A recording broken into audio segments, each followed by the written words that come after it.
When we're helping folks plan for retirement and we're reviewing feedback from those how much do I need to retire quiz surveys, and looking at the questions coming in from many of you, it seems like there's still a lot of outdated retirement beliefs out there. This really stinks, not only because it might mean your retirement plan isn't optimized, but also that it might be straight up dangerous.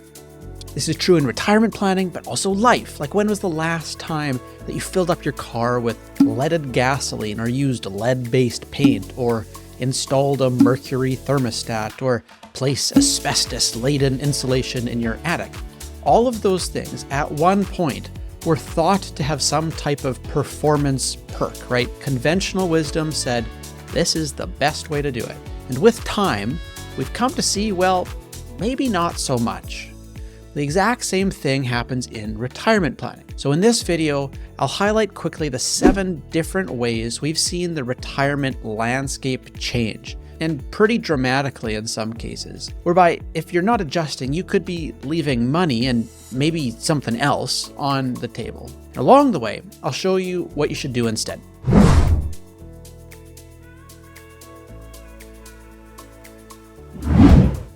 So the first and probably most significant change is the length of retirement itself.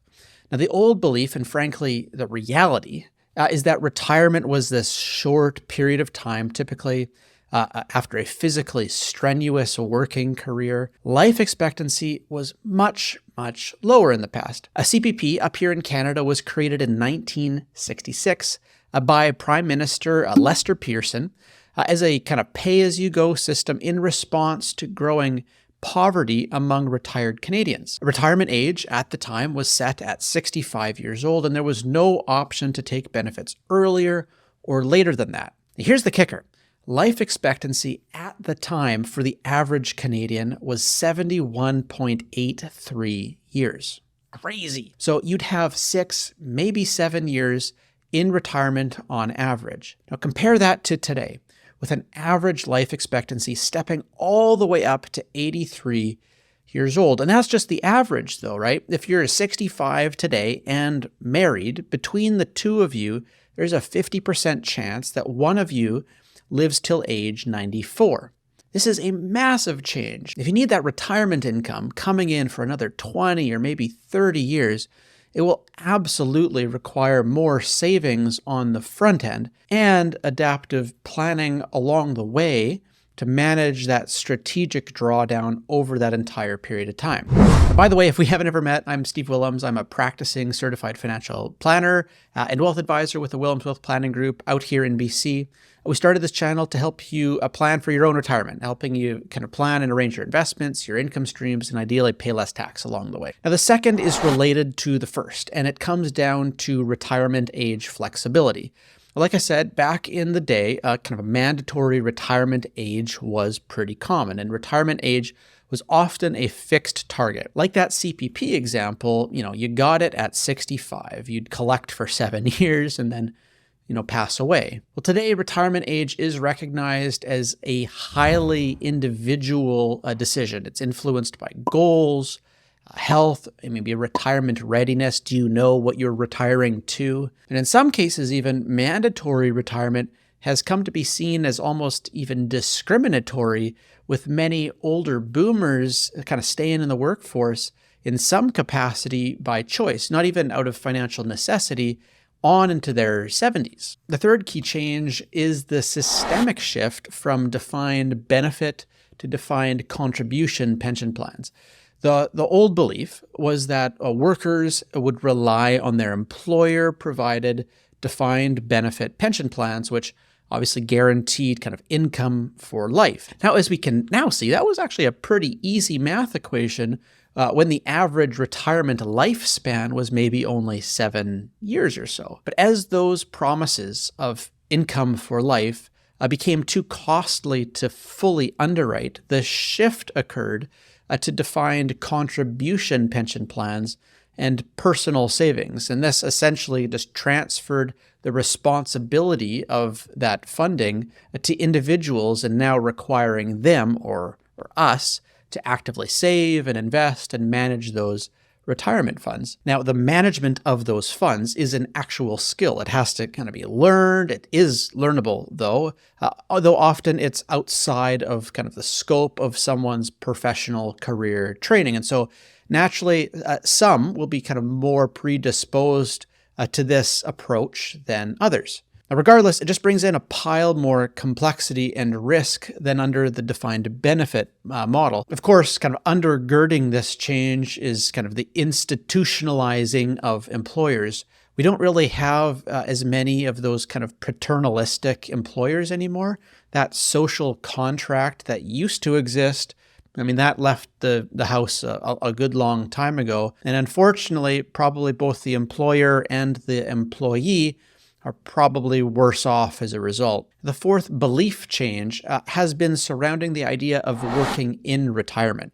So again, in the past, retirement meant kind of completely stopping cold turkey, transitioning into kind of full leisure. Leisure was the prize, after all, the kind of carrot at the end of that journey, kind of a giant white canvas. And while for some, that's still kind of maybe in their plans, for many current, boomer-aged pre-retirees, this belief has kind of evolved where it's much more acceptable, maybe even desirable, to continue to work part-time, maybe start a second career or consult either for kind of financial security or personal fulfillment. Now, this shift towards maybe semi-retirement or partial retirement kind of reflects the desire to stay active and engaged. And we might actually forget that this concept of like a semi-retirement or a partial retirement is actually a more modern concept. I'll buy a coffee if you can find a silent generation retiree who took the same kind of phased or gradual approach to their retirement. Prove me wrong. Now, if you're not into the semi-retirement path, that leads us into the fifth outdated belief.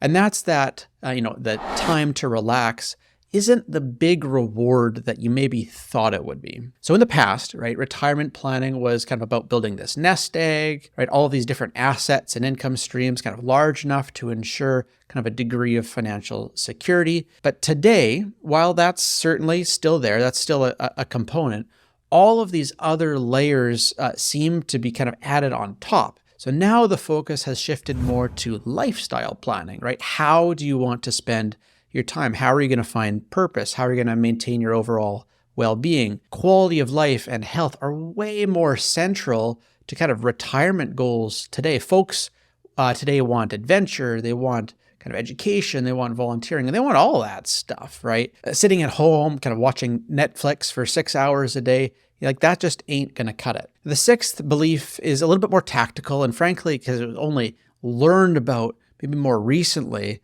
and it's the belief that bonds or fixed income investments are a safe haven, right? For decades, bonds were the go-to, right, for safety and income in an average retirement portfolio, often considered kind of low risk for a variety of reasons. There's been two evolutions here. Number one, a 40-year declining interest rate environment kind of made those bonds wildly profitable as the prices of those bonds got kind of juiced by the capital gains that they earned while rates fell from their high back in the 80s. So this had the effect of essentially walking on one of those moving walkways that you might see in an airport, right? It gave people the sense of even more movement than was actually occurring. And then number two, when rates went up in 2022, many people realized that maybe there was a lot more volatility there than they would have ever expected. And so a more diversified approach, including equities and maybe even some alternatives for growth, are now seen as essential for many retirees looking to fund kind of a 30-year retirement. Now, the seventh kind of evolved belief has to do with withdrawal rates, specifically the 4% kind of rule of thumb. Now, in this video, we're not going to go down kind of the rabbit hole on this one, but let's just say the 4% rule was, and perhaps even still is, kind of widely considered a reliable method for kind of withdrawing funds in a way that's going to ensure your retirement savings kind of last throughout your lifetime. We've talked about this in past videos here. The evolution here is just that this is now viewed more as a guideline than a guarantee. Just as many have recognized that kind of market conditions and inflation and longevity, they all require, maybe even demand, a more flexible and dynamic withdrawal strategy to avoid depleting funds over the course of one's life. So it's not to say it's not still helpful for maybe back of the napkin analysis or work, but it's just maybe not the Ozempic of kind of retirement income planning that they might have purported it to be in the past. So those are the big 7 outdated beliefs about retirement that we still see kind of popping up from time to time, even here today. The antidote to this is just a really well-built plan, right? Like conservatively crafted using modern data-backed evidence, kind of pulling on both market theory and research, but also like actuary science on the longevity side and modern tax planning as well. Right? The best outcomes can actually be created when all 3 of these elements are pulled together to work in coordination, right? In harmony with one another, right? You need that retirement income plan, you need that investment plan, and you need that tax plan, but they all need to be working in sync with one another. Anyway, I hope that's helpful for you as you plan for your own retirement. If you did, don't forget to like the video and subscribe. Maybe even share it with someone who's kind of preparing for retirement or thinking about that coming down their line. Again, thanks for watching. I'll see you in the next video.